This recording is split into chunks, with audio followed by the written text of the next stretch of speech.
Hi students, welcome to JTC.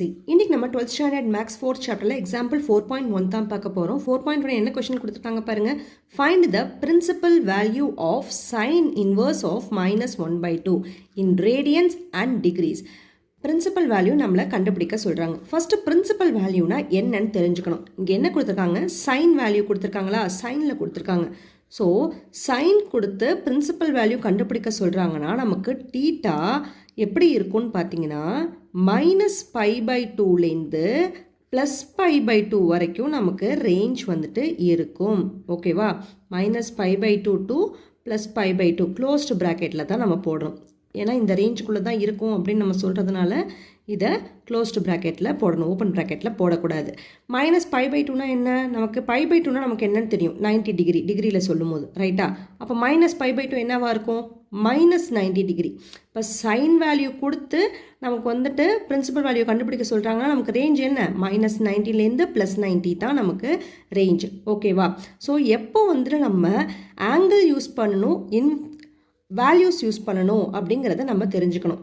சைனுக்கு அப்புறம் X value வந்ததுன்னா, சைனுக்கு அப்புறம் எக்ஸ் வேல்யூ வந்தது அப்படின்னா, சைனுக்கு அப்புறம் எக்ஸ் வேல்யூ, அப்போது இதை என்னன்னு சொல்லணும்? நம்ம ஆங்கிளில் டினோட் பண்ணணும்.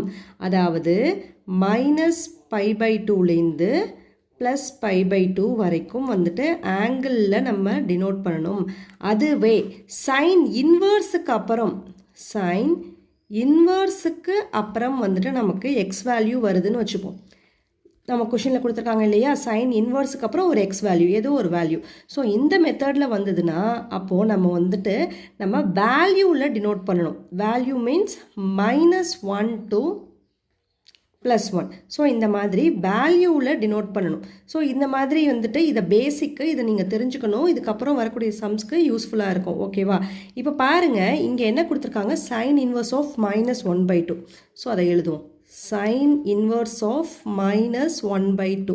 நமக்கு ட்ரிக்னோமெட்ரிக் டேபிள் தெரியும் இல்லையா, அதில் சைன் வேல்யூவில் எந்த டிகிரிக்கு 1/2 வருது? 30 டிகிரிக்கு வரும். அது நமக்கு தெரியும். 30 டிகிரி, சைன் 30 இஸ் 1/2. இங்கே என்ன இருக்குது? -1/2 இருக்குது. அப்போது இங்கே என்னவா இருக்கும்? -30 டிகிரி. இந்த -30 டிகிரிங்கிறது இந்த நம்ம லிமிட்குள்ளே வருதா? -90லேருந்து +90க்குள்ளே இந்த -30 வருது. அப்போ நம்ம இது என்ன சொல்லணும்? It belongs to -90 degree to +90 degree. இல்லை கமா கூட நம்ம போட்டுக்கலாம். இப்போது இதை நம்ம டிகிரீஸில் மென்ஷன் பண்ணியாச்சு. அடுத்து என்ன கேட்குறாங்க? நம்மளை ரேடியன்ஸில் டினோட் பண்ண சொல்கிறாங்க இல்லையா? அப்போ ரேடியன்ஸில் சொல்லும் போது ரேடியன்ஸுங்கிறது என்னது? அந்த பை ஃபார்மேட்டில் எழுதுறதுக்கு பேர் தான். அதாவது பை ஃபார்மேட்டுங்கும் போது நமக்கு எல்லாருக்கும் தெரியும் என்னது? Sine 30 degree π/6, 45 degree π/4, 60 degree π/3, 90 degree π/2, 180 degree pi and 360 degree 2π, 270 degree அப்படிங்கிறது 3π/2. இது நம்ம எல்லாருக்குமே தெரியும். ஸோ இங்கே பாருங்கள், இப்போ 30 டிகிரிக்கு என்ன வேல்யூ வந்திருக்கு? π/6 வந்திருக்கு. இங்கே நமக்கு என்ன ஆன்சர் வந்திருக்கு? -30 டிகிரி. அப்போது இது என்னது ஆன்சர்? -π/6. இட் பிலாங்ஸ் டு எழுதும் போது நம்ம எப்படி நம்ம ரேஞ்ச் எழுதுறோம்? Belongs to -π/2 to +π/2. இது மட்டும்தான் நமக்கு ஆன்சர். இந்த 2 ஸ்டெப்பு தான் ஆன்சர். பாக்கி எல்லாம் உங்களுக்கு புரியணுங்கிறதுக்காக நான் எழுதியிருக்கிறது. ஓகேங்களா? அவ்வளோதான் இந்த சம். தேங்க்ஸ் ஃபார் வாட்சிங்.